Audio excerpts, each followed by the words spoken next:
धनिया की खेती कैसे करना है, बीज कितना लेना है, बुआई कैसे करनी है, साथ ही में बीज का उपचार कैसे करना है, ये सारी जानकारी तो आपको YouTube पे मिल जाएगी। लेकिन धनिया की फसल के अंदर ऐसे कौन से टॉनिक या फिर फर्टिलाइजर को प्रयोग में ले जिससे धनिया में ज्यादा से ज्यादा कटाई आए, और एक कटाई लेने के बाद में जब आप दूसरी कटाई लेने जाए तब आपको ज्यादा से ज्यादा फुटाव मिले फसल में, ज्यादा से ज्यादा फसल के अंदर हरापन बना रहे। ये सारी की सारी चर्चा अपन इस वीडियो के अंदर बात करेंगे। तो अभी तक आपने हमारे YouTube चैनल को सब्सक्राइब नहीं करा तो नीचे दिए हुए बटन पर जल्दी से क्लिक करके सब्सक्राइब कर लीजिए, क्योंकि इस चैनल पर आपको खेती बाड़ी से जुड़ी सारी जानकारी मिलेगी।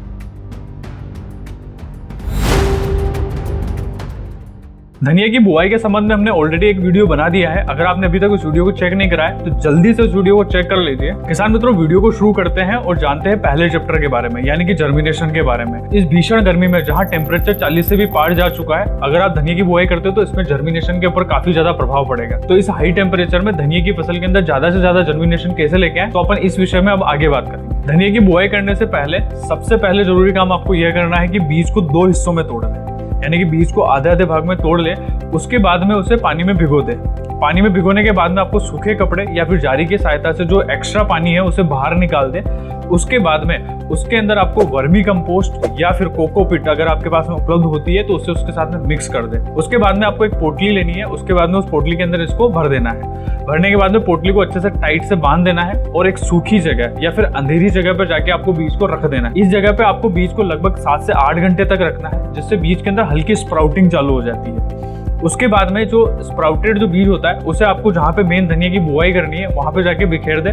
उसके बाद में उसके ऊपर हल्का सा पाटा फेर दे, यानी कि आपको बीज ज्यादा जमीन के अंदर गहरा नहीं डालना है। बीज जो है उसके ऊपर हल्की सी मिट्टी डालनी है, जिससे जर्मिनेशन अच्छा आएगा और बीज जो है वो काफी अच्छे तरीके से अंकुरित होगा। अगर आप इस विधि के द्वारा बीज की बुआई करते हैं तो आपको बीज की जो अंकुरण क्षमता है वो लगभग 70 से 80% देखने को मिलेगी, यानी कि आप जितने भी बीज लगाए हैं उसके 70 से 80% तक बीज अंकुरित होकर आएंगे। किसान मित्रों, वीडियो में हम आगे बढ़ते हैं और बात करते हैं अगले महत्वपूर्ण विषय के बारे में, यानी कि ऐसे कौन से पोषक तत्व या फिर पीजीआर को अपन प्रयोग में ले कि इस भीषण गर्मी में भी आपकी धनिया की फसल के अंदर अच्छी बढ़वार रहे, ज्यादा से ज्यादा फुटाव हो, ज्यादा से ज्यादा बढ़वार देखने को मिले। धनिया की फसल को तेज धूप या फिर गर्मी के तनाव से बचाने के लिए सबसे बेस्ट और सबसे अच्छा पीजीआर है के ऑर्थो के अंदर आपको ऑर्थोसैलिसिक एसिड 2% तक पाया जाता है, जिसे अगर आप धनिया की फसल के अंदर छिड़काव के रूप में प्रयोग में लेते हैं तो ये पत्तियों के ऊपर एक बायोजेनिक सिलिकॉन लेयर बनाता है, जिसके कारण पत्तियों के अंदर जो वाष्पोत्सर्जन की जो क्रिया है वो कम हो जाती है। वाष्पोत्सर्जन मतलब जो पत्तियों के अंदर जो पानी उड़ के जाता है या फिर हवा के अंदर चला जाता है वो कम कर देता है, जिसके कारण पत्तियों के अंदर अच्छी नमी बनी रहती है, पत्तियों में आपको अच्छा हरापन देखने को मिलता है और पौधे की बढ़वार जो है वो भी काफी शानदार देखने को मिलती है। के ऑर्थो को अगर आप धनिया की फसल के अंदर उपयोग में लेना चाहते हैं तो आपको 400 ml की मात्रा प्रति एकड़ के हिसाब से छिड़काव के रूप में प्रयोग में लेना है। आपको छिड़काव हमेशा शाम के समय कर लेना है, क्योंकि शाम के समय अगर आप दवाई दोगे तो वो दवाई अच्छे से पौधा अवशोषित भी कर पाएगा।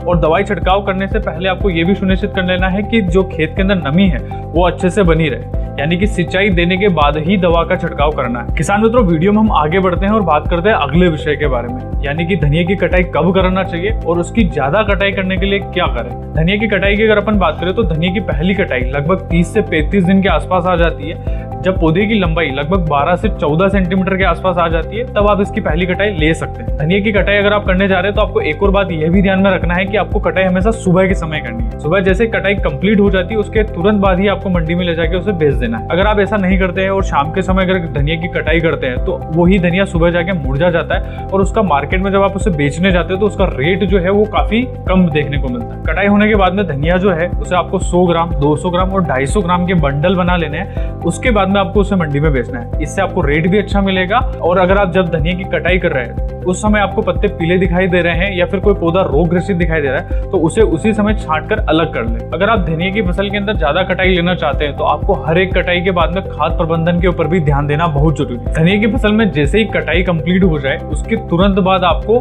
25 किलो यूरिया और 2 किलो ह्यूमिक एसिड जमीन के माध्यम से दे देना है। अगर आप इन दोनों को डलवा देते हैं तो फसल के अंदर आपको ज्यादा से ज्यादा बढ़वार भी दिखेगी और जैसे कटाई कंप्लीट हो जाती है उसके बाद पौधे को ज्यादा से ज्यादा पोषक तत्वों की जरूरत पड़ती है, जिससे पौधा के अंदर अच्छा हरापन भी बना रहे और ज्यादा से ज्यादा फुटाव भी हो। और अगर आप कल्ले बढ़ाना चाहते हैं तो उसके अंदर ह्यूमिक एसिड काफी अच्छा काम आएगा, इसीलिए आपको यूरिया के साथ में ह्यूमिक एसिड मिला के डलवा देना है। और ये खाद डलवाने के बाद में फसल के अंदर आपको तुरंत बाद ही सिंचाई दे देना है, जिससे पौधे को ये सारे के सारे पोषक तत्व जल्दी से मिलना शुरू हो जाए और पौधे के अंदर आपको बढ़वार जल्दी से देखने को मिले। और जैसे सिंचाई कंप्लीट हो जाती है उसके 1 से 2 दिन के बाद में आपको ऊपर से छिड़काव के रूप में NPK 19-19 750 ग्राम और उसके साथ में मिक्स माइक्रो न्यूट्रिएंट को 100 ग्राम प्रति एकड़ के हिसाब से छिड़काव में प्रयोग में लेना। इस कॉम्बो को स्प्रे करने से आपकी फसल के अंदर काफी ज्यादा फायदा देखने को मिलेगा, क्योंकि इसके अंदर आपको नाइट्रोजन, फास्फोरस और पोटाश की मात्रा तो मिले ही है, उसके साथ में मिक्स माइक्रो न्यूट्रिएंट भी मिल जाएंगे, यानी कि 6 पोषक तत्व वाला चिलेटेड फॉर्म में आने वाला माइक्रो न्यूट्रिएंट भी पौधे को मिल जाएंगे। तो उससे पौधे के अंदर आपको हरापन भी अच्छा दिखेगा,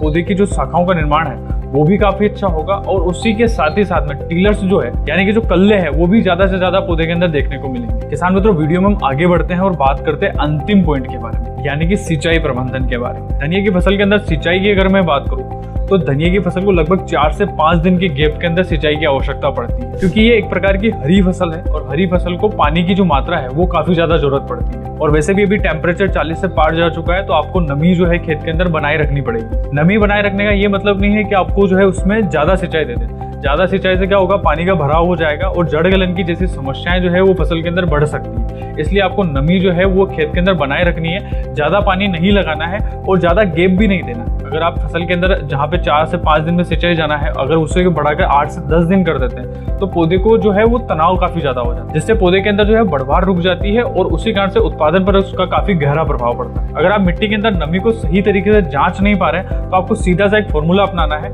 आपको पहले से थोड़ी सी मिट्टी लेना है, उसको हाथ के अंदर लड्डू बना लेना है और उस लड्डू को जमीन में गिरा देना है। अगर वो लड्डू पूरा बिखर जाता है तो समझ लीजिए कि खेत के अंदर जो है वो नमी अच्छे से बनी हुई है, और अगर वो लड्डू पूरा का पूरा बिखरता नहीं है तो मतलब समझ लीजिए कि आपकी मिट्टी के अंदर पानी की मात्रा ज्यादा है। और अगर वो लड्डू नहीं बन पाता है और मिट्टी ऐसे कैसे हाथ में बिखर जाती है तो समझ लीजिए कि खेत के अंदर नमी जो है वो सूख चुकी है, तो आपको तुरंत उसके अंदर सिंचाई दे देना है। तो किसान मित्रों, यही थी धनिया की फसल के अंदर ज्यादा कटाई देने वाली कुछ महत्वपूर्ण जानकारी। अगर आपको वीडियो अच्छी लगी है तो इसे लाइक करें, चैनल को सब्सक्राइब करना न भूलें, और अगर आपके क्षेत्र के अंदर धनिया की फसल के अंदर किसी भी प्रकार की कोई गंभीर समस्या आ रही है तो नीचे कमेंट जरूर करें, हम नेक्स्ट वीडियो उसके ऊपर जरूर लेके आएंगे।